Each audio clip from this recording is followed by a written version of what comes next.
You're listening to the RTI Press Pass powered by Rocky Top Insider.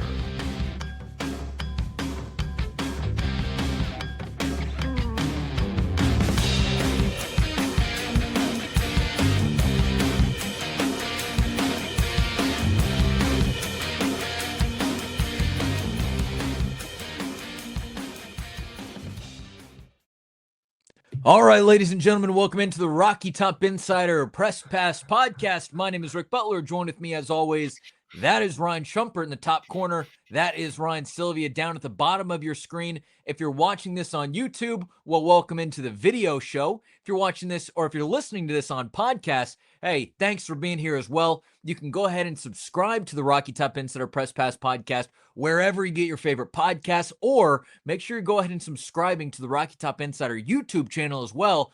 This is just one of many shows that we do here on the channel.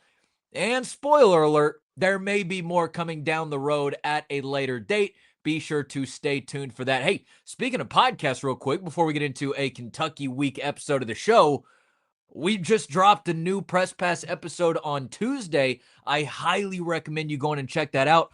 Shump, how was it talking to Isaac Trotter of 247 Sports and CBS Sports? You guys put together one hell of a Tennessee basketball preview the other day, talking about just sort of some of the new additions from the team, where you see this team being good, where you want to see them sort of, show their talent early on in the season, and then, of course, a bit of a deep dive into the new look roster they have. Yeah, well, thanks for the kind words. But no, I mean, it's just good.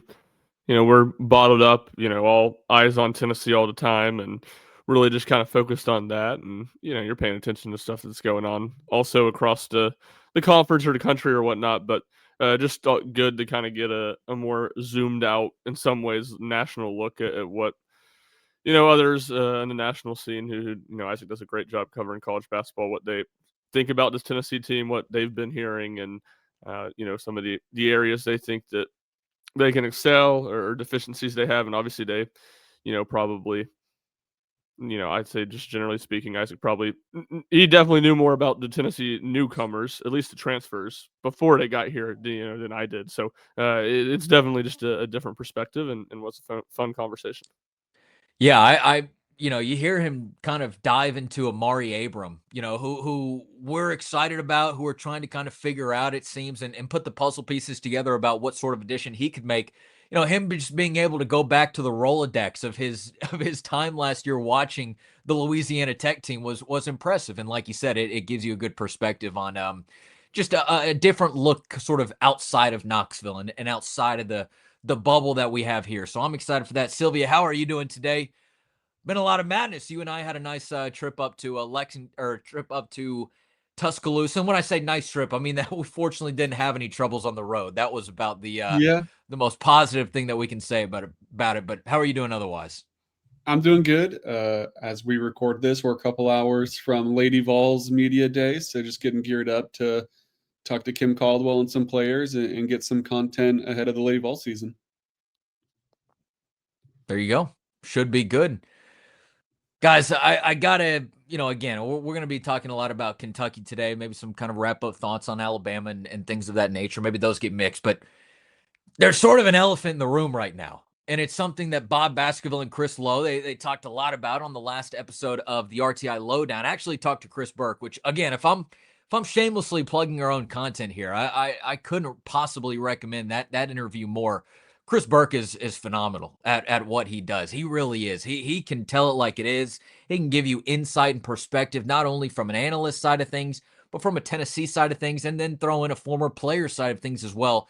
He's tremendous. But I got to be honest with you. I mean, this is one of those times of the year where I'm sure you guys are getting it too.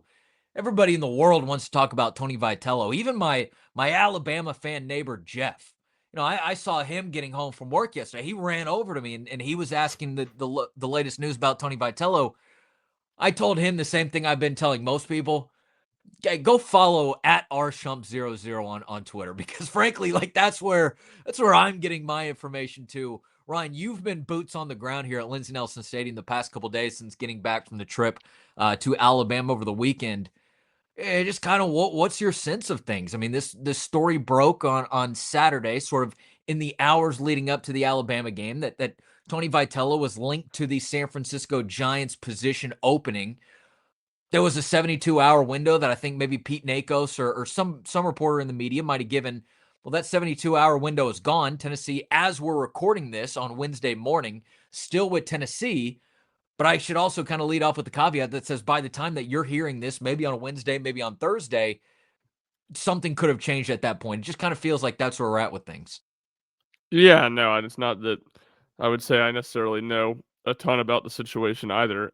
My feel for it or my guess would be that, I don't think Tony Vitello knows, or at least as of Tuesday night, I don't think Tony Vitello knows. I think, you heard some stuff about maybe contract negotiations with the Giants on who's going to pay the buyout and stuff like that earlier this week, but I just don't think that would still be ongoing at this point. If they were having issues over that, I think they would have said, all right, we'll just go our separate ways. So my feel for it is that Vitello just doesn't really know what he wants to do, but surely we're getting to I've said this each of the last 2 days, but surely we're getting to the end of the line here. Like I would think the Giants would have to know an answer, and would, give him some sort of deadline or just tell him we need to know something so we can move on if you're not going to take the job. So yeah, Tony Vitello watch continues, and we'll see what happens. But certainly, it's been a chaotic stretch.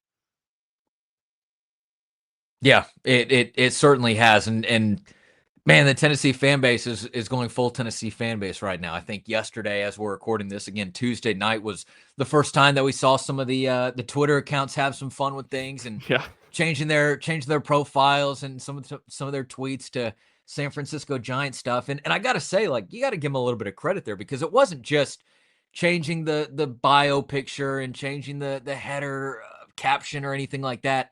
I mean, they're going through and they're retweeting, San Francisco 49ers press conferences. They're retweeting, third quarter game updates from the Warriors tip-off game against the Lakers. Like it's really thorough, and you wouldn't expect anybody, but maybe not that, but you would expect Vol Nation to certainly take things to the 10th degree, and they've done so far with all kind of the fun and antics on Twitter. But you can tell that this is a hot topic around here, and there are a lot of people on edge as we wait for this decision to come out at some point.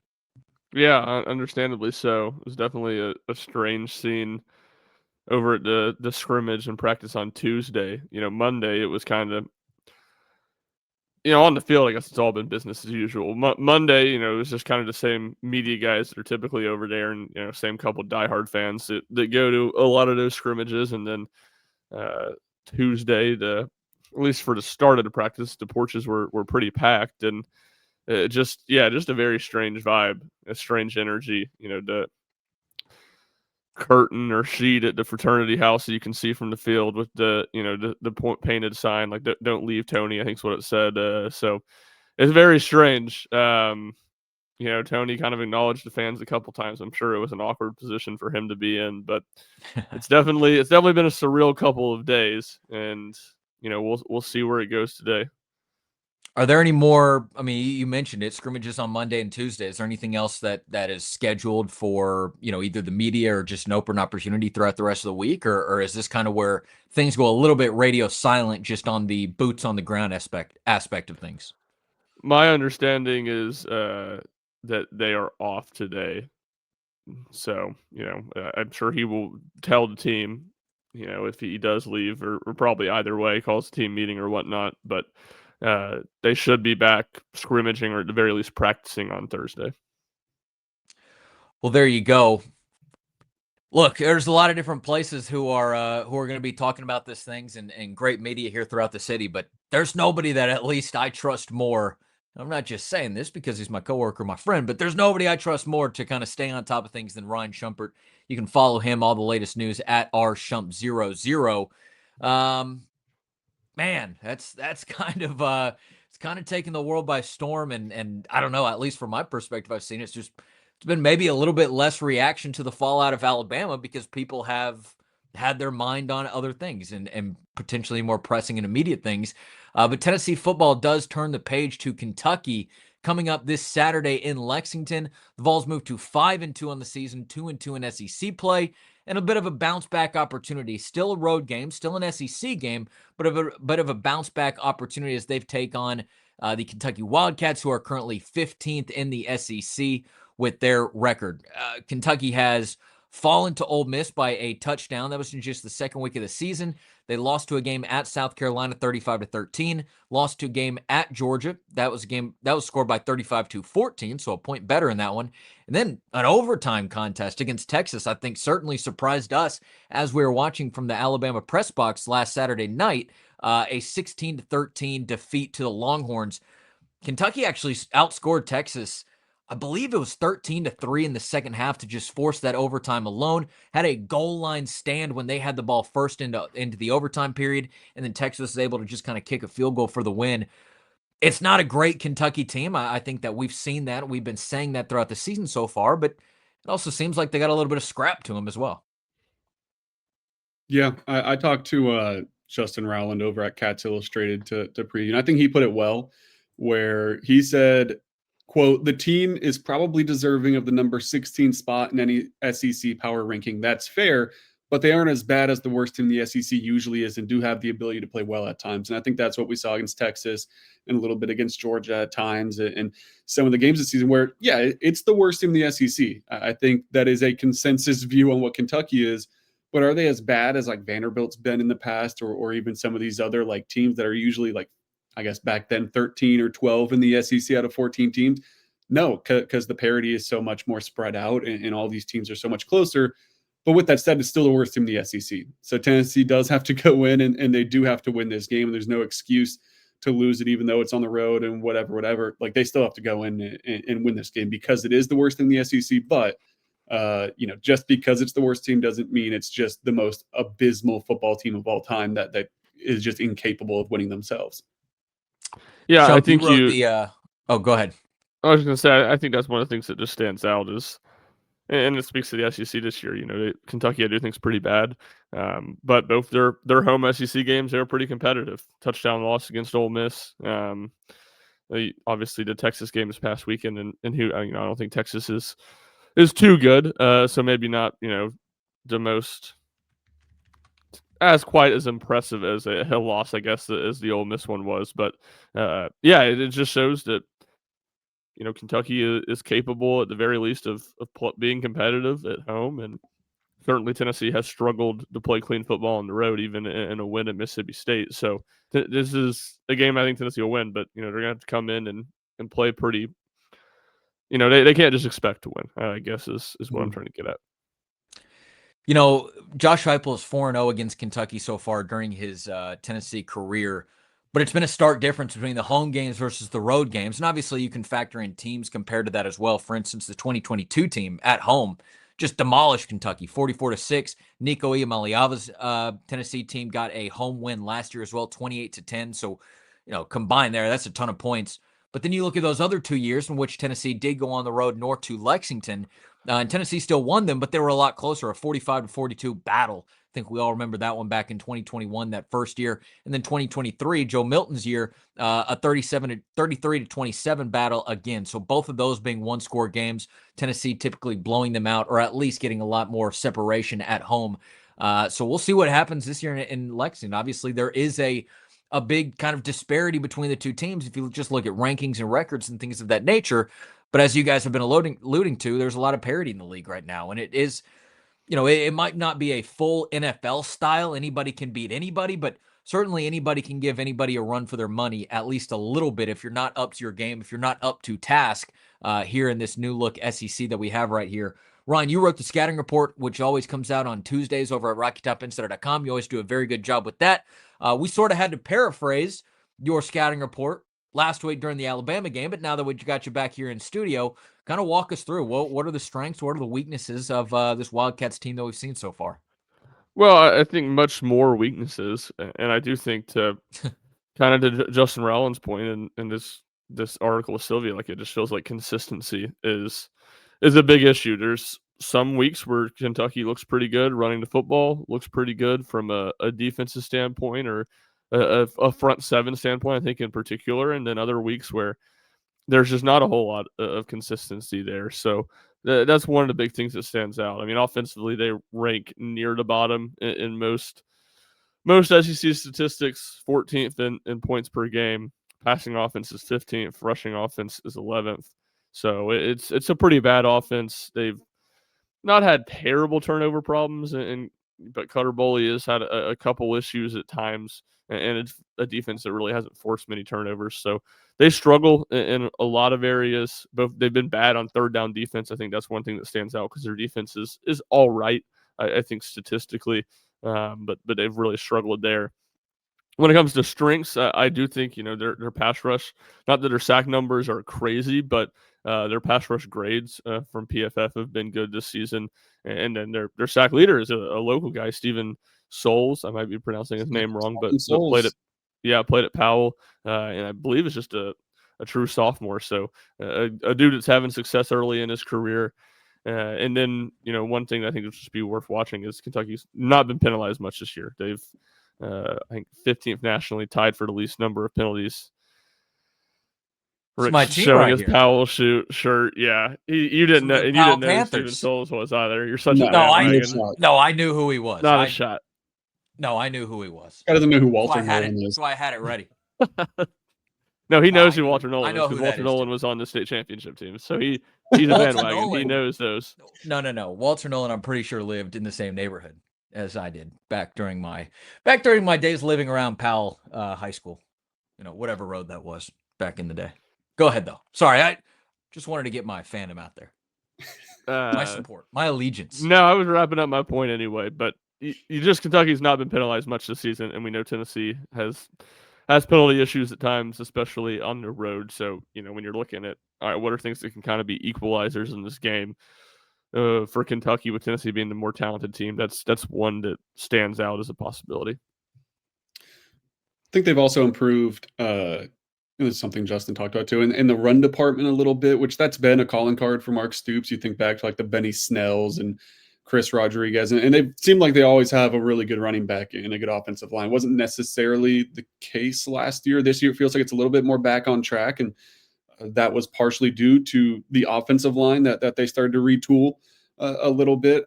Now, if Joey Aguilar's grandma is going to this game, she might want to duck for cover after the South Carolina incident that happened, which in his defense, very clearly an accident. Some people were trying to think he did on purpose. It was so unbelievably clearly an accident where, you're just fired up after scoring a touchdown trying to spike a ball. Do we need to explain this story? Probably, just for anybody who Seth McGowan, who is Kentucky's starting running back, and like you guys said, he's got, 476 yards on the year so far. These are like feature back. Very good player. Well, one of those touchdowns came against South Carolina on the road against the Gamecocks, I believe, in Columbia. And this was the week that Tennessee played Mississippi State. McGowan took it into the end zone. He, like you said, maybe he's going for a spike, or maybe just going for one of those things where you throw the ball as hard as you can into the wall and it bounces off, right? You got a lot of adrenaline going. Well, the ball sailed on him a little bit, and it went right into the stands, and it hit Lenora Sellers' grandfather. And it's hard not to laugh at this just because of the outrageousness of the situation. But Lenora Sellers' grandfather was in like the handicap section because he was in a wheelchair. Just plunked him kind of right on the arm, and it bounced off, and a lot of people were talking about it. And, even the interviewers got to Lenora Sellers afterwards. So that's kind of the situation that is that's being discussed. Lenora Sellers, Lenora Sellers interview is hilarious. It's so yes, good. it is. He's like, oh shoot, that's my grandpa. Yeah. So what we're discussing here is an errant Seth McGowan touchdown celebration. Smacked Lenora Sellers' handicapped grandfather, who was sitting in the front row of the stand. So you might be right. If anybody, if it's hard to get out of the way, you might be in the danger zone. Like that, I think it was an accident. I think we can all agree that he did not mean to hit Lenora Sellers' grandpa. However, just maybe err on the side of caution, Joey. And if your grandma's going to this game, see the nosebleeds. With that said, though, that is something that I'm curious. I think Tennessee did a much better job. House at Kroger Field. Tennessee did a much better job stopping the run against Alabama, I thought. And now Jim Miller was, probably still reeling from a pretty nasty concussion the week before, but he didn't do much in that game. Now, obviously, it didn't matter too much because Alabama's offense threw the ball well and did other things to move the ball down the field. But I'm curious if that, is Tennessee turning a corner a little bit, or is Kentucky going to be able to do what Arkansas did and do what Mississippi State did in Georgia at times and really get the run game going? That's something that I'm curious to see this weekend that could play an impact on. I mean, we'll get into it later. Tennessee should win this game, but what's the margin going to be? Is this going to be like Tennessee wins comfortably against the worst team in the SEC, or is this going to be another, like, why is this a field goal game with 2 minutes left? And I think the ability of Kentucky maybe setting the run game could be a difference in that. Yeah, for sure. I think if you're going to force Cutter Bully to throw the ball 40 times, kind of like he did last week, and though I do think a lot of that was a lot of very quick passing game underneath stuff, but if you make Cutter Bully beat you, I think you can kind of live with that. And yeah, I do think it'll be really interesting because, look, Alabama doesn't run the ball great. It felt like when they did have success on Saturday, it was a lot of kind of like jet sweeps and it was perimeter. Jeremy Bernard and stuff were leading the team in rushing. Yes, which was very strange. But then they had the stuff bottled up. It felt like between the tackles, and that's a good sign. Look, Alabama's not a great running team, so it's not. They're a worse running team than Arkansas. Maybe a worse running team than Mississippi State even. So I certainly don't worry about this looking like Arkansas did, because I think Arkansas is one of the best rushing teams in the conference. But can Tennessee build off of what they did against Alabama, clean up some of that outside rushing issues that they did have in that game? Because if you do that, I do think Tennessee's going to be able to score a decent amount in this game in the 30s. Their offenses seemingly always had success against Mark Stoops in Kentucky. Then I think they'll be set up to not just win the game, but hopefully a little more drama-free win. I think that's kind of where the bar is right now, is like, just don't let this be another one possession game. Like, you can't go through the entire SEC slate on pins and needles. Obviously the Alabama game wasn't one possession game, but you're on the wrong side of the scoreboard. Maybe some frustration a little bit that the Arkansas game got as close as it was down the stretch after you took a commanding lead, that you weren't able to create separation ever against Mississippi State, and you needed a drive at the end of the game to even force that overtime. This feels like a game where you kind of need to put your foot down and run away with it a little bit. And I do think that is part of it. Is if Kentucky comes out and Cutter Bully's just throwing the ball, like, that would just be hard to believe. So to me, it's, get the offense rolling, get it back on track a little bit, and then defensively make Cutter Bully try to beat you, which I don't think, not that he's been bad, but I just don't think he's in a position right now with that team to do so. I think they should be in a good spot. However, Tennessee last weekend felt they were not in a bad spot to beat Alabama. They continually had opportunities to do it. They just could not get out of their own way. So at the same time, on paper, sure, Tennessee should be able to do all these things we talk about.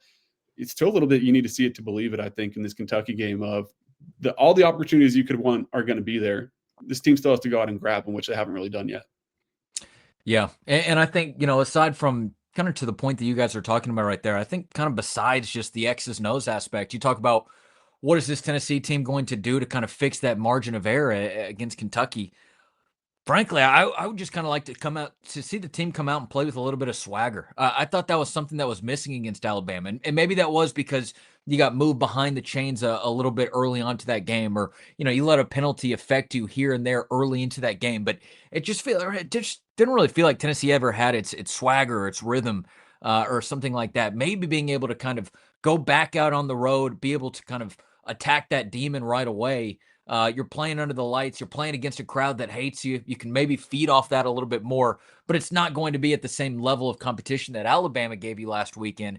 Maybe you can kind of go and find some of that swagger back again. I think that would be a good thing for Tennessee. And it's kind of been hard to get a bit of a read on just sort of where these Tennessee players are heading into this game. And I say that just because they only had 4 players talk to the media throughout the first 2 days of media availabilities. You had Deshaun Bishop, who is typically going to be fairly optimistic and of that nature. You have Jackson Moy, who, is also excited and an optimistic guy. You had Star Thomas, who we didn't really see play much. And then poor Idris Farouk was just kind of bombarded with questions about the tackling from the linebackers in the secondary throughout his whole interview. So you just didn't really get a good feel about sort of, what this team wants to be able to go out there and do to attack. So again, you guys have done a great job of breaking down the X's and O's, but I think you'd just like to see Tennessee play with a little bit of swagger, play with a little bit of passion, a little bit more energy, I think, than they showed last week against Alabama, when it did feel like, things just kind of, started to stack up on them, especially as the game went on. Well, I think it could be an interesting difference, and it could come out and be the exact opposite of this. But what I was, maybe I don't know if concern's the right word, but maybe something I noted was, like, for Kentucky, you lost that game to to Texas, and you had a chance to win it overtime. But the fact that they were that close to winning, I was wondering if, for a team that's been as bad as they are, if that kind of re-energizes things a little bit, whether that is the fan base or if it is in the locker room a little bit, like, hey guys, 2-4, 0-4 in the SEC, but we're right there. We're a couple plays away from beating a ranked Texas team and this and that. When I talked to Justin Rowland, he was like, yeah, maybe, but at the same time, there could also be the factor of, man, we're a couple plays away from beating a Texas team that's ranked, and it could kind of be demoralizing. So he wasn't necessarily, committal to either side of it. But for Tennessee, are you going to say the same thing where, man, the door was wide open at times against Alabama to take a lead late or to get right back in the game, you just couldn't do it, and that's motivating to get back on track? Or was that such a rough loss that it's kind of flattening and Tennessee comes out a little bit flat? I think on both sides of it, you could make the case for either side, and it's probably, you can hear coaches and players talk about the mentality and stuff, and they're obviously both going to say, the positive side of things throughout this week. It's probably not something we'll know for sure, though, until they actually take the field on Saturday on how these programs are kind of mentally and energy, like where that aspect stands. It definitely feels like, it's more of a question mark with Kentucky, just because Sure. they are playing their, I believe, fourth straight SEC game without a bye. And, you've lost all those games. It's been, deflating loss last year, last week, a team that has not been very good. So, I just kind of have that. You just kind of wonder where they're at from a mental standpoint. They're not playing for, I guess they could still technically make a bowl game, but that's probably not going to happen. You're more playing for pride and for, maybe setting yourself up for something more next year, whether that be at Kentucky or a role in the portal. So to me, that's a lot bigger question about Kentucky than Tennessee. But that's, again, obviously, like, Tennessee has been good at jumping on teams early for the most part. I think that was one of their big issues the other night against Alabama, is that it was kind of their first slow start of the season, and they weren't able to overcome that. What happens if Tennessee gets up 14-0 in the first 7 minutes of this game? How does Kentucky respond then? Because I think you could see a pretty flat effort from the Wildcats if that's the case.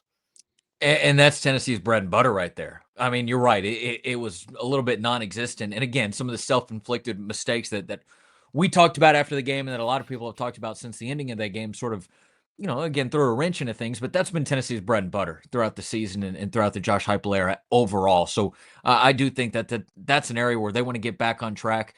And it might be from the run game. Again, we saw Joey Aguilar just take some brutal hits in that Alabama game. At least we've seen him take a couple of brutal hits throughout the season so far. Maybe this is a situation where, they say, all right, we're really going to try to lean on the running game a little bit. Deshaun Bishop, I think, has proven, and Ryan, this was something that you and I talked about in our post-game stand-up video, but he's proven that he can take a big workload. And yes, his games have gotten better as the game progresses, but I still think you need to be able to feed him. He said in an interview after the Alabama game that he feels better the more carries he gets. But back-to-back games over 100 yards, it does feel like he's probably good for an explosive play at some point throughout each game. I think this is a game where especially, again, if Joey Aguilar – sorry, I'm fighting back a sneeze here. Josh Heupel did say that Joey Aguilar on Monday was good to go. We'll see if he even shows up on the availability report tonight or not. I would think probably not. But I do think that this is probably a game where you can try to establish the run game, a good bit, whether it's Deshaun Bishop, maybe Star Thomas kind of gets back into the fold a little bit, or maybe it's still a bit more Peyton Lewis like we've seen the last couple of weeks. I do think that Tennessee can get the run game going in this game, maybe be able to take a little bit of pressure off of Joey Aguilar's shoulders, especially if they are, not specifically his shoulders, but especially if he is still continued to be banged up a little bit coming out of that, Alabama game. For sure. I think that just makes everything a lot easier on Aguilar. And you also just hope that not that Tennessee's run him a ton at all this year, but there have been some spots where they have kind of pick and choose and have decided to run him. You just hope that this game is in control enough and you're able, Rick, to your point, to just line it up and run it with your running backs well enough that you don't feel like you need to do that. You don't feel like you need to push his health in this one at all, because I do think next week against a really good Oklahoma defense, probably is or could be one of those games where you are asking Aguilar to do a little bit more with his legs. I think too for Joey is it's he come from App State where it's not like it's bad athletes you're playing against, but it's not SEC defenders who are looking to take your head off when legally allowed to. And yeah, so it's I think he might have learned his lesson a little bit in that Alabama game, because he had such clean pockets for the most part. Even when he was sacked, it wasn't like he was getting blindsided and drilled. And when he was running the ball, like, he took some hits. He's taken some decent hits this year, but there was none of the sort kind of at that, in the red zone that initially kind of got him banged up in that Alabama game. I'm curious if that was a moment for him where it's like, the coaches can tell you as much as they want, like, you got to get down, you got to protect yourself. It's great to fight for the extra yards when you need to, but we need you to stay healthy here, compared to actually just getting drilled like that and being like, okay, I understand now. Fight for the extra yards when the moment's appropriate, but sometimes let's get down, let's get a little baseball slide going and go on to the next play, because he clearly after that hit was not even close to the same health I guess he was before. Like, you could tell it was tough for him to kind of turn his neck and see different receivers and go through progress or whatever that impacts, maybe even impacts the way you throw the ball. It was just a different Joey Aguilar to a certain degree after that. So I'm curious if you maybe that was a learn or lesson moment in Tuscaloosa.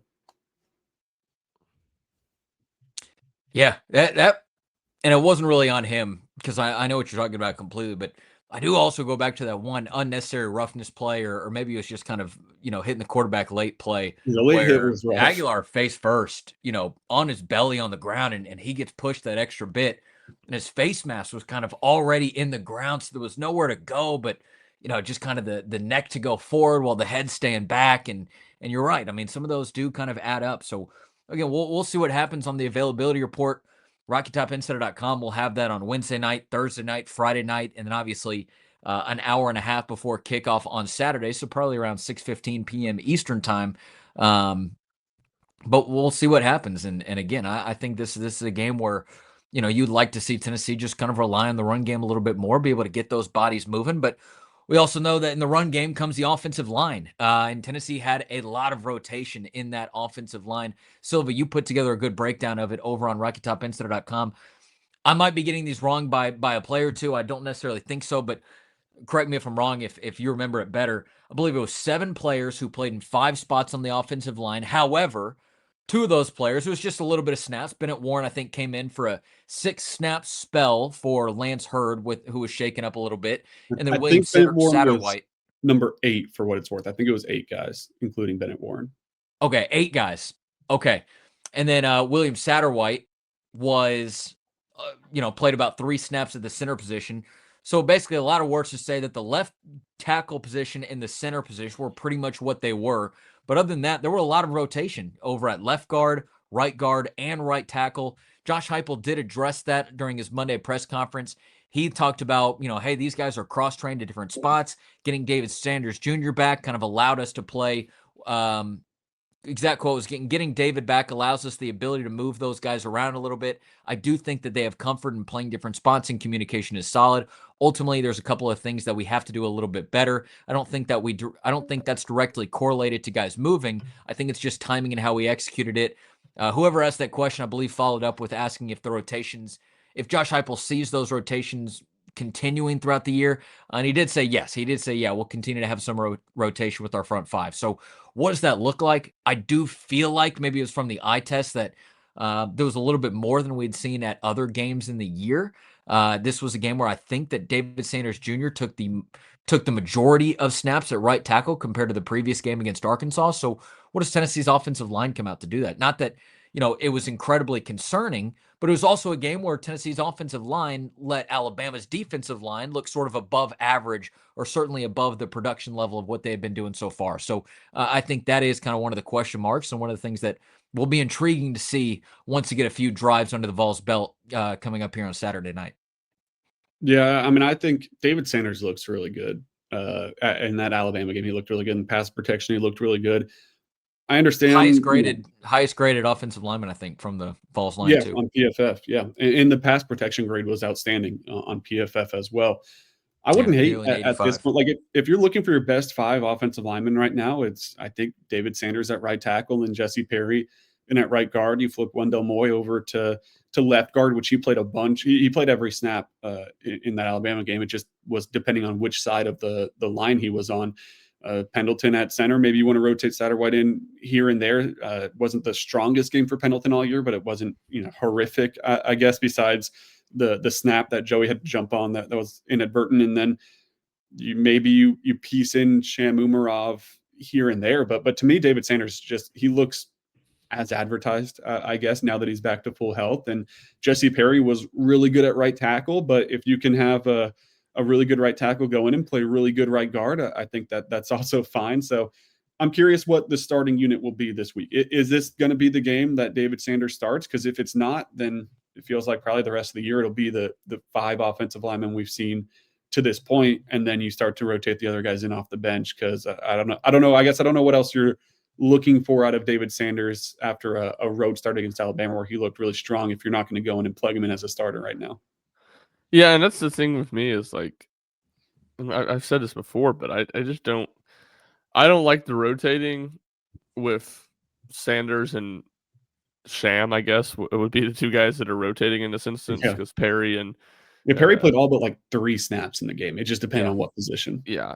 Is it you just have to reshuffle the deck so much? Like if Pendleton, Satterwhite, you want to give Satterwhite 2 drives, like fine. I think it does seem like Pendleton's been banged up since I believe the Mississippi State game, late in that game when he got injured and was able to finish it out. And then he's obviously had the snapping issues too. So like I get that. That's just a 1 in, 1 out plug and play. But like the thing with Sanders and like rotating him in and out is just it's just so many moving parts. Like I don't know. I'm not an offensive line coach. I'm not an expert on that, but that seems like that would throw off the rhythm. And I'm not saying that that's the reason why, but it was Tennessee, I think's worst offensive line game on Saturday at Alabama. Again, I don't know if it's a direct correlation equals causation type of thing there, but it is something that you kind of put a pin in and say, all right, let's monitor this moving forward. So it is strange, and something that I think that to me with that instance of Sanders playing right tackle and Umarov being in at left guard, I feel like they'd be better off to just kind of tear the Band-Aid off and make a move for good. And I think too, like Perry, we've talked about it. If Perry does move on to the NFL at some point in his career, like he's going to be a guard. So yeah, sure. If he's good at tackle and you need him to play tackle to start this year, it made a lot of sense and he played well.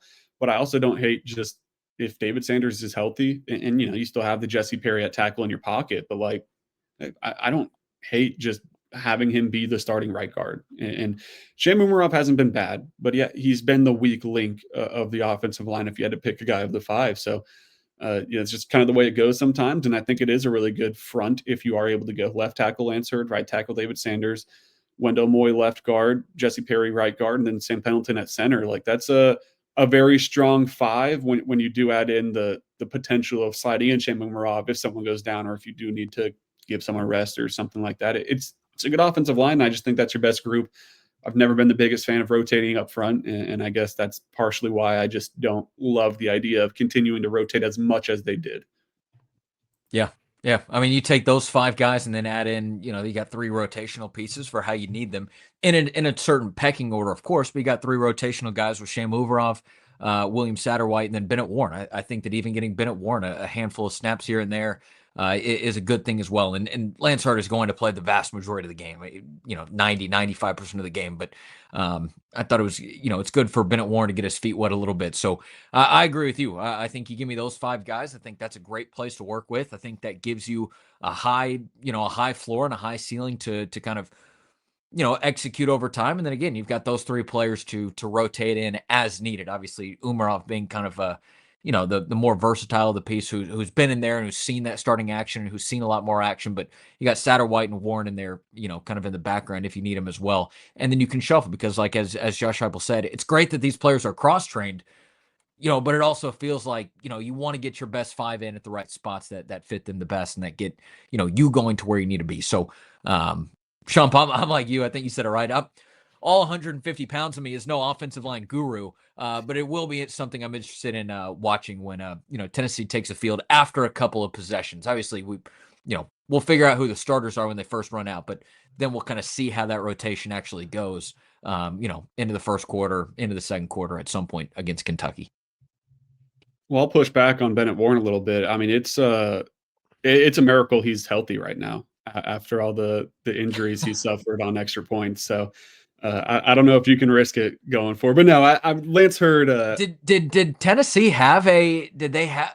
I guess they only scored 2 touchdowns. No, I don't think that they suffered an 3. unfortunate injury after an extra point. I mean, they only kicked 3 of them too because they went for 2 on one of them.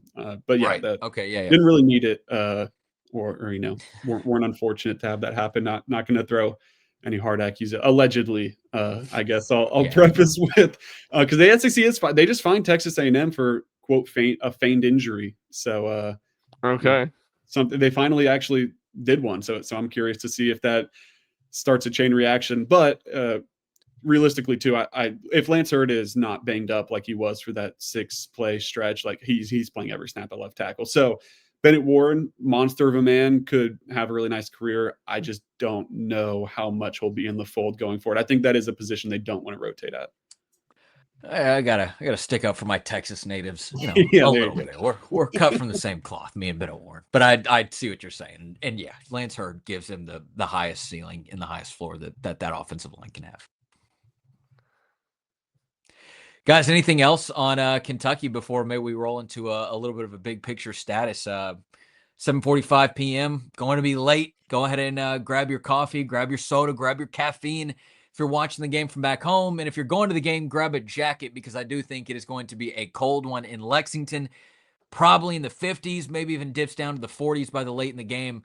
But again, an opportunity for Tennessee to bounce back, get back on the right side of things, get back into the win column, as John Wilkerson would say.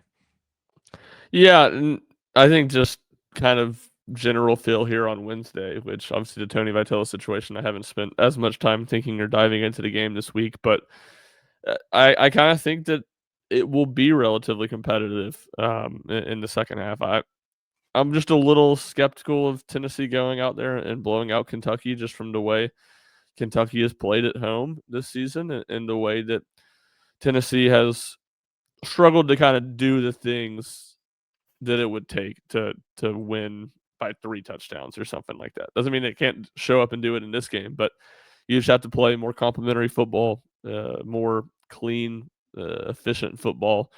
Or just have Kentucky kind of hand you the game with a bunch of mistakes, and certainly that could happen too. If Kentucky turns the ball over 3 or 4 times in this game, you would think Tennessee would win big. But Kentucky has generally played solid, by their standards, solid football at home. So I think this is one that I don't know exactly what it looks like, but I do kind of think this is one that Tennessee's, if not sweating out, just not the game's not over when the fourth quarter begins. Yeah, I mean, it feels like it's up to Tennessee in this one. Kentucky is going to make mistakes. They're going to give you plenty of opportunities to step on their throat. It just is a matter of, will Tennessee do it this year? They haven't done it yet. I mean, they've played good football at times. Don't get me wrong. They played good football against Georgia, and especially on the offensive side, obviously, where they put up a bunch of points in that game. So I'm not saying that it's been a bad football team this year, but they just haven't had that put teams away kind of moment yet. They almost did against Arkansas, and then they let them just get right back into it. And, you needed a couple first downs at the end of the game to put it away. They're going to have the opportunity to do it in Lexington. Will they do it?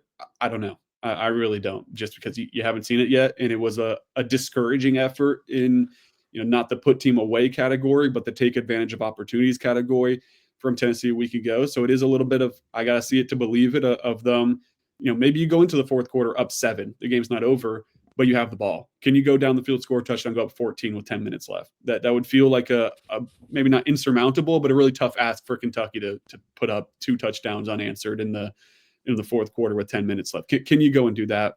I guess we'll wait and see, but it's a little discouraging, I guess, after what we saw in Tuscaloosa. I think the good news for Tennessee fans, or for Tennessee, though, would be it's essentially a neutral site atmosphere most of the time they go there. So shouldn't be as hostile of an environment as the Mississippi State or Alabama game, because you have to expect like 30% at minimum Tennessee fans. And it's not like, even if there were no Tennessee fans, it gets ridiculously loud and you can't hear yourself thinking there or anything like that. So as far as road tests, probably the easiest road test you could ask for. Yeah, that you and might- I do think maybe Go that having the Alabama game being last week, like I think that if you're gonna come out and play a clean game on the road, having played a very poor game on the road a week ago and losing feels like the time that you would bounce back and, Sure. have the attention to details if there ever was one. Hey, I will just say one thing about travel is that you never know how much this Vitello situation has impacted people getting their tickets or getting their hotels, or I don't know, maybe they've been distracted throughout the week. So we'll see. But I jest, but I do agree with the fact that should be at least a little bit more friendly of an environment for Tennessee, despite being on the road. All right, as always, we will have our predictions come out for the game. They're on Friday morning over at RockyTownPenCenter.com. You can also find Matt Reed's prediction for the game during his in-depth, very well put together previews for each one of these. I think Matt Reed might have a perfect prediction on the season so far, and has been pretty good about his score predictions as well. So we got 2 straight days of score predictions coming at you over at RockyTopInsider.com. But speaking of predictions, I wanted to run these by you guys real quick. Tennessee 5-2 on the year, and certainly they're not out, or they're not eliminated by the playoff conversation by any means. They still have 2 top 15 games that they have on the radar right now, with I believe it's number 13 Oklahoma and number 10 Vanderbilt. Now, we'll see where those 2 teams are by the time that Tennessee actually plays them, but there are still some chances to get back in the conversation. That being said, though, it's a tough chance. I was looking at it yesterday. ESPN's All-State Playoff Predictor, Tennessee had an 18% chance of making the playoffs, which was 18th in the nation and 9th in the SEC. So while they're not out of the conversation, there's still a lot of work to do. And that was the exact category that ESPN's Heather Dinich put them into. That did lead me on a little bit of a rabbit hole over on ESPN.com, though. And I found a couple of bold projections I found that were interesting, and then went over and found one more that I thought was a little outlandish, but, we'll see. Nothing's impossible here in the college football world.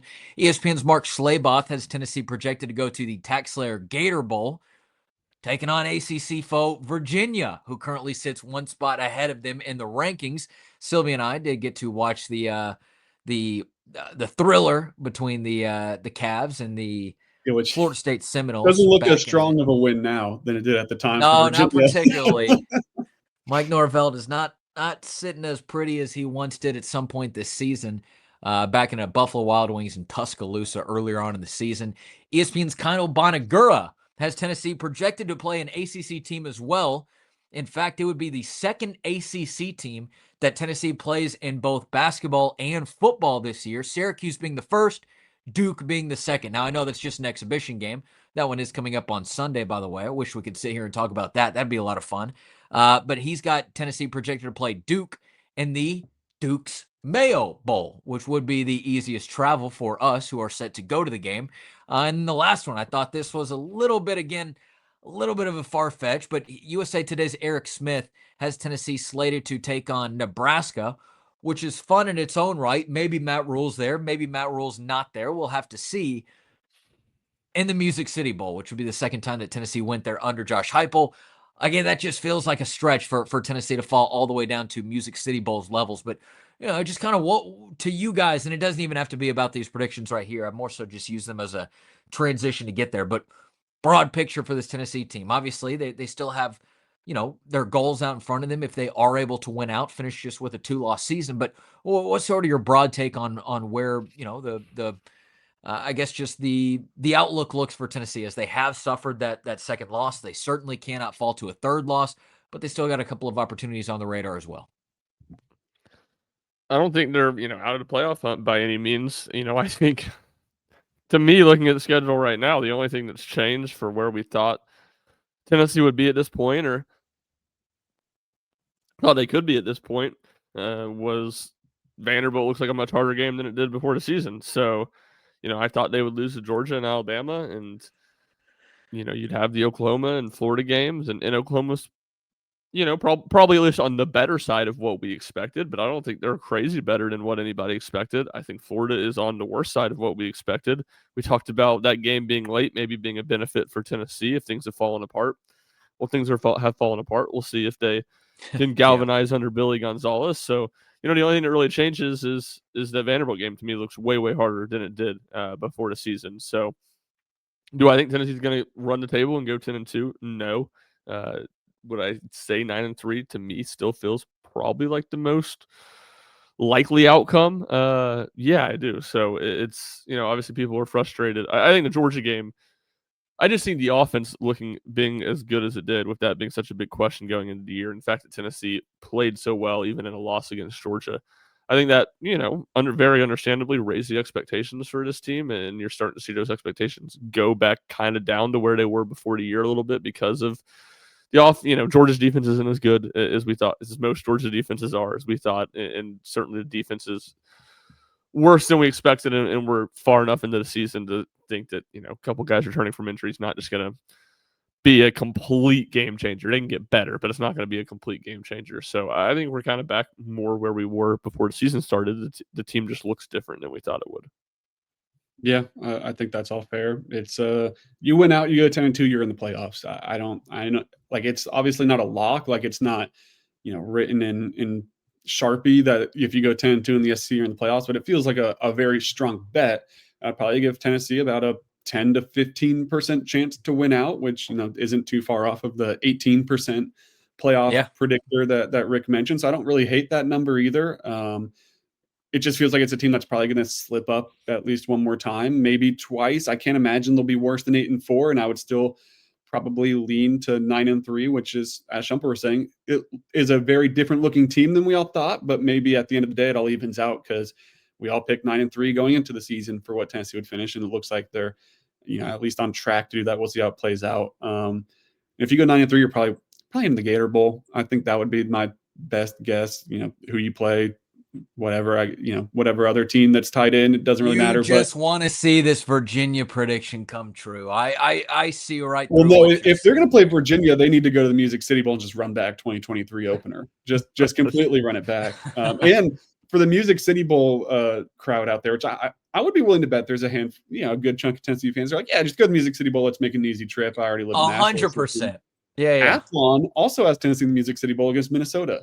So that's two predictions right there for Nebraska. Tennessee. Feels like a more fun game. Well, yeah, Nebraska and Tennessee also played in the Music City Bowl. What trivia? What year? Nebraska. Yeah, against it was the 2016 season. Yeah. I'll never forget. I was at that game, kind of sitting by near where the Tennessee band was, and Tennessee had collapsed down the stretch of that season. Started 5-0, lost to a bad South Carolina team to essentially blow the SEC East, and then lost to Vanderbilt, Nashville to blow going to the Sugar Bowl last week of the regular season, go 8-4. Yep.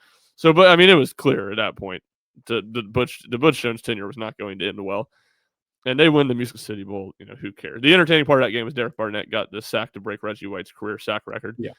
And Butch Jones comes over to like this section over by the band. I'm sure they're doing the Tennessee Waltz or whatnot, and he's like holding up the Music City Bowl champs shirt to the fans and trying to pump up the fans, and everyone's just like, dude, what are you doing? This is an embarrassment that you guys are playing in this game. That's fantastic. I'll give you a better chance to.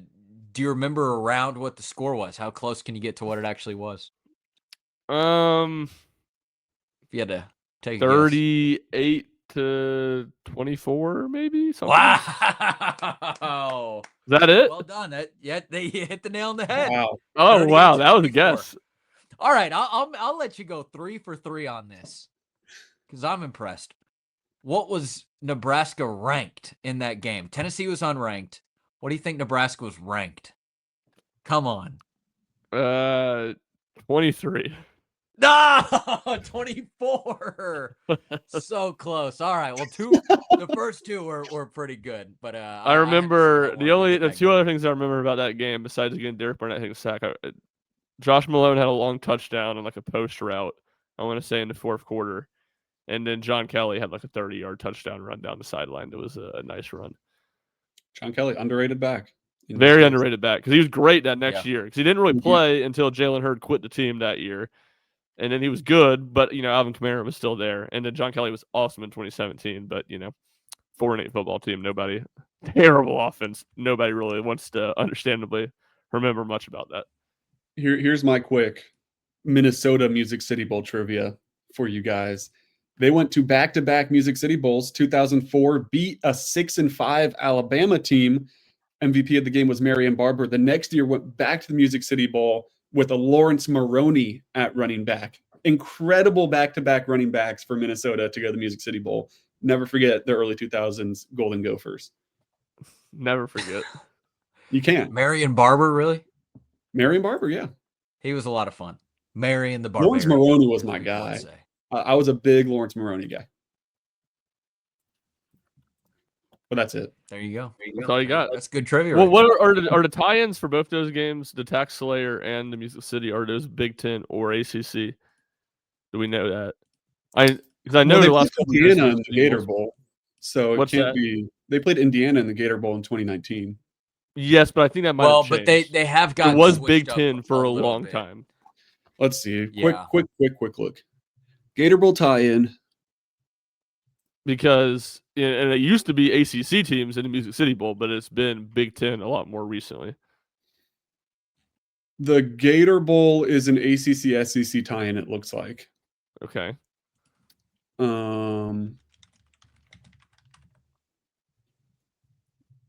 However, it looks this says the Duke's Mayo Bowl is an ACC Big Ten tie-in, which must have changed if that is. That did change recently.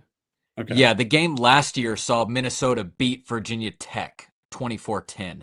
There you go. So it has been changed to bring the SEC in now. The Music City Bowl is Big Ten SEC tie-in now. Yeah. Okay. So no chance to get Virginia in Nashville. Unless, there's the overflow situations and stuff. That's true.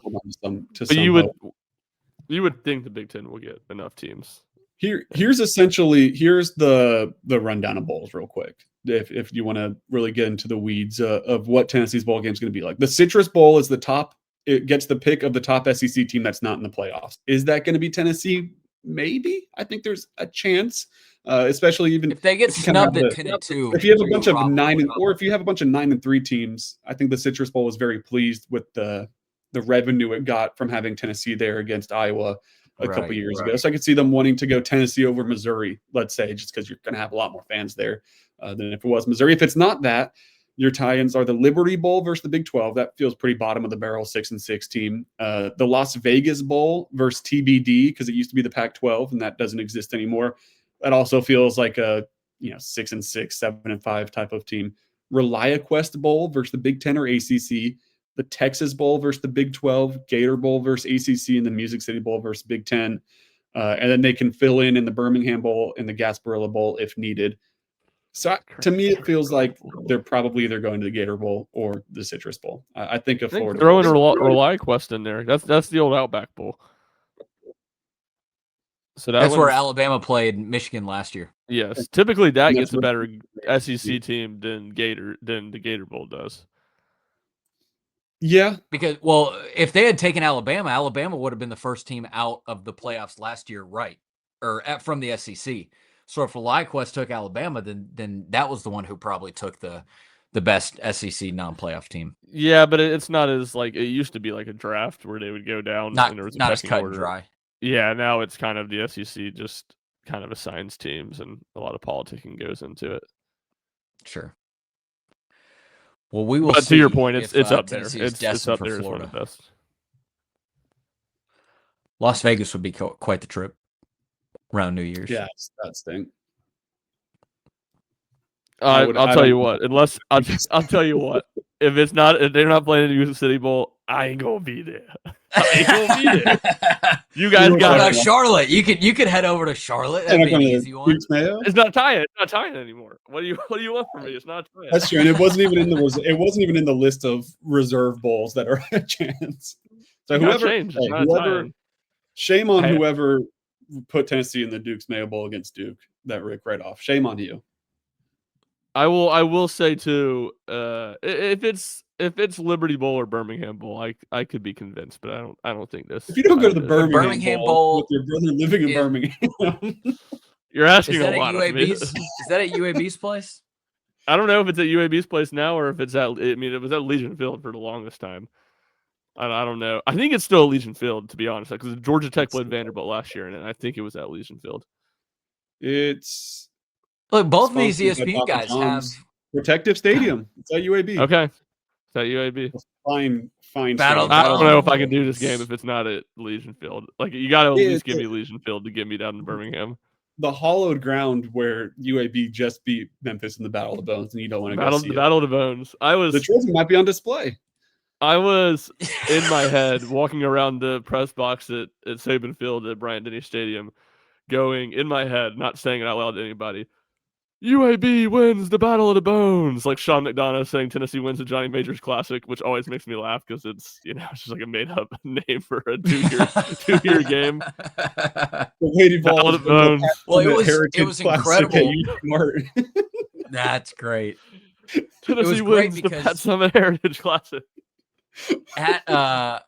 Speaking of the press box right there, that game was wrapping up as the Tennessee-Alabama game was starting, and I remember going just to get a drink real quick before the game started. And Ryan Shumpert is part of like this 25-man mob who's just surrounding one TV, as Memphis, I guess, is making their last stand. I think it was offensively. Memphis had the ball, so as they were trying to punch it in one last time to win the game, and it was a crowd that had been drawn around that one TV for the Battle of the Bones. It does, and and that's all I could think about was Battle of the Bones, man. Me and Rick drove past the Battle of the Bones on the way to Tuscaloosa. When you go through, I saw a packed to the brim, to the gills, Protective Stadium, sold out crowd there. It was an atmosphere from the road was starting to shake a little bit as we were driving. Yeah, our hotel situation was a nightmare because of that. I was concerned if our hotel in Birmingham was going to be standing that night when we got there. That's true. By the way, both ESPN analysts have a SEC team in the Duke's Mayo Bowl. They both have Duke playing. One of them has Tennessee. One of them has the Missouri Tigers. Shame. Well, surely they're not messing this up. Yeah, surely it's not on us. It can't be shame on us. It can't possibly be shame on us. I refuse for it to be. Let me see the only other one I looked at. Okay. Says it's SEC. It's shame on us. It's shame on us. Odd number of years. I never said that. Shame on the Ryans here. I never. No, not me. Shame on Sylvia. That is shame on Sylvia. And then a little bit of shame on me. Point down in shame. Well, I think there's some shame on me. It's kind of like a little bit here too. A little bit here. It's like the James McGann thing where it's like, fool me once, shame on me. No, shame on you. So I got fooled once, so it's shame on Sylvia. Okay. Yeah. I didn't get fooled twice. Because when we started talking about it twice, I said we gotta look this up. Sylvia. We gotta look this up. I like quadrupled down on the shame. So I will take the brunt of the shame because I do deserve shame. Fool you 4 times, it's shame on the person that fooled you because you're obviously very easy to manipulate. You're taking advantage of somebody. This is an Instagram video that I've seen recently. Yes, it's a James McGann comedy bit. I think that's probably me 5 times. Shame's back on me because I'm obviously easy to manipulate, but at the same time, I gotta take a little bit of responsibility. I'll take full shame that I was. That's how it ended up. Pointing into the camera, yelling "shame on you," and I was completely wrong. So yeah, well, That's how that There's ones video that ended up both on my ESPN timeline, guys had an Ryan SEC liked it. team in there. It's like surely they Yeah, didn't I was both. sure. mess And the this game up. airs on ESPN, so they would know. But I don't know if we even said it's odd number years. Odd number years it's SEC. Even years it's ACC. And Which so just when sets up well for Tennessee to play in it at some point because we know even number years Tennessee is going to go 10-2 and make the college football playoff. Odd number years they're going to fall out of it and be looking for a bowl game. I mean, they're real quick. Duke's Mayo Bowl, and then I cannot talk about the Duke's Mayo Bowl anymore. They've had some notable MVPs in it. Matt Schwab of Virginia in 2003. We got Pat White at West Virginia, Mike Glennon at NC State, Ryan Switzer, and Nick Chubb won it. Dak Prescott, Rick's guy won it. Olamide Zaccheaus won it in Joe Milton's 2018. guy. Lynn Bowden, quarterback at Kentucky, won it. There are some notable names, and it could be a situation where Joey Aguilar fits right on that list. Joey Aguilar's name Sure. could fit right on that list. Joey Aguilar would be more notable than about half of them, but the other half are some strong names. I mean, Dak Prescott, Nick Chubb, back-to-back MVPs. Dak Prescott. That's awesome. Leading the NFL's best offense right now. Maybe it's in Joey Aguilar's future. Yeah. Yeah, Titans got a high pick. Maybe. Oh, they man, do. what a disaster. We don't even That talk they about do. that. That is my last thought before we get out of here was Rick was saying earlier about how maybe it's not like the NFL where it kind of is, and Kentucky's just the Titans, where it's like The meanest thing you said about Kentucky. The meanest thing you said about any Tennessee opponent all season. it is like the NFL where there is the bottom got a Will feeders, Levis and connection Kentucky and the Titans are one and the same. And Tennessee's like the Buccaneers, where it's like you're pretty like, are you going to win the Super Bowl? Maybe there's a better example out there, but it's like, are you going to win the Super Bowl? Probably not, but you're a really good team. I like the Vikings. The Vikings, sure. There you go. You're the Are you going to win the Super Bowl? No. Are you going to make the playoffs? Maybe. We'll see. But when you play the Titans, you're going to beat the crap out of them, and that's what Tennessee should do to Kentucky. Who's the Jets? Even if they Who's get close every once in a while. The Jets might be a group of 5. I don't know. South Carolina's the Saints because it's Spencer Rattler connection. Yeah, sure. I'm fine with that. Yeah, that can work. But that's what I'll leave it at. Work. Yeah, that's all I got. Has anybody fired you guys have fired your coach, so. And I'm rooting for them to more fire to the go. interim because I think that'd be funny. I think that would be such an awesome development. Nothing against the interim coach. I just think it'd be funny. Look at that. You got your Tennessee gear on right now. Look, the interim coach's name's Mike, and we know that's like one of the keys to being the head coach of Titans is for your name to be Mike. Yeah. Mike McCoy, Mike Vrabel, Mike Malarkey, Mike Munchak. Mike McCarthy could be the next one. We could do a lot worse than Mike McCarthy, that's for sure. He interviews well.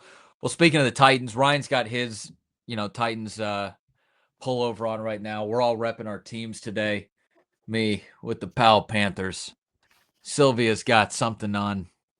He's got a fish shirt on. He's got some catfish. He's got some catfish because he is a fisherman. All right. Well, I think that's probably enough rambling. Maybe our longest episode of the Press Pass so far on Kentucky week. So that is a fun one. Couple of quick hits of housekeeping real quick.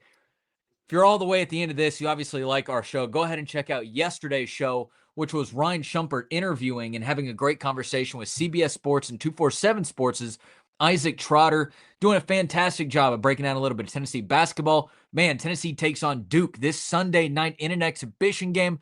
That one should be a lot of fun. It's going to be a little bit hectic for us driving back from Lexington after the late night game. Little bit of quick rest on the turnaround and then heading right over to Thompson Bowling Arena for the first time this season. But we will be there to cover all things Vols and Blue Devils. Shump, real quick, who's got a better game? Cam Boozer, Nate Ament, two very talented freshmen.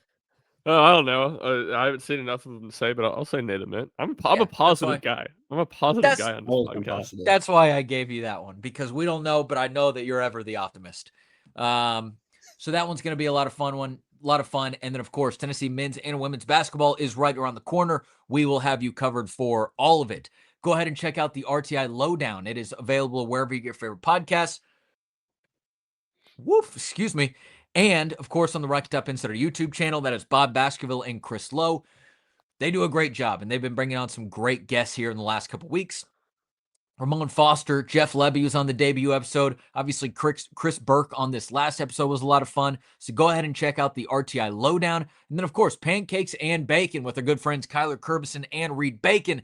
They come to you on Monday mornings, giving a great perspective. And frankly, what I think is a lot of the common man perspective. They're some of the fans. They're rooting for the team. They give you a great perspective of their takes of each game on Monday mornings. Again, wherever you get your favorite podcasts and on the Rocky Top Insider YouTube account. Last thing we'll have to mention is go check out our great friends over at WATE Channel 6. They are on your side. We are on your side. They are also on the WATE 6 Plus Smart TV app. You can download that on your smart TV. I know myself, I got an Amazon Smart TV. I also checked it out on my Google TV earlier. They're there as well. So go ahead and check that out for all of your great local content.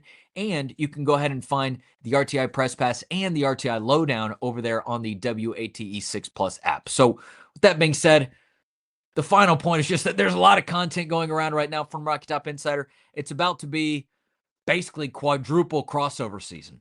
Depending on what happens with Tony Vitello as Tennessee baseball goes through a little bit more fall ball, you've got men's basketball, you've got women's basketball, and you've, of course, got Tennessee football as they continue through the rest of the season. So a ton of content. You can go and check it all out over at Rocky Top Insider. But if you want a little bit more, I'd recommend going and following Ryan Shumpert. He is at rshump00. Ryan Sylvia is at Ryan T. Sylvia. I am at Rick_Butler.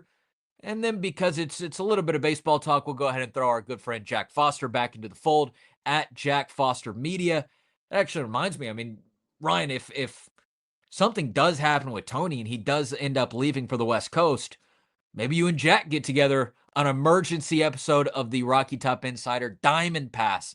I think that's what people would be clamoring for a little bit of just an instant reaction. Not to put too much more on your plate, but I like giving you extra work to do. So maybe we'll throw that into the ether. But otherwise, there's just a ton going on.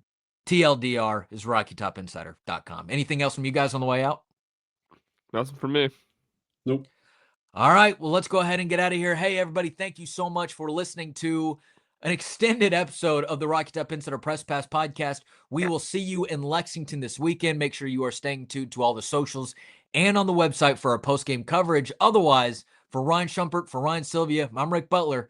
Thanks for listening to the Rocky Top Insider Press Pass podcast.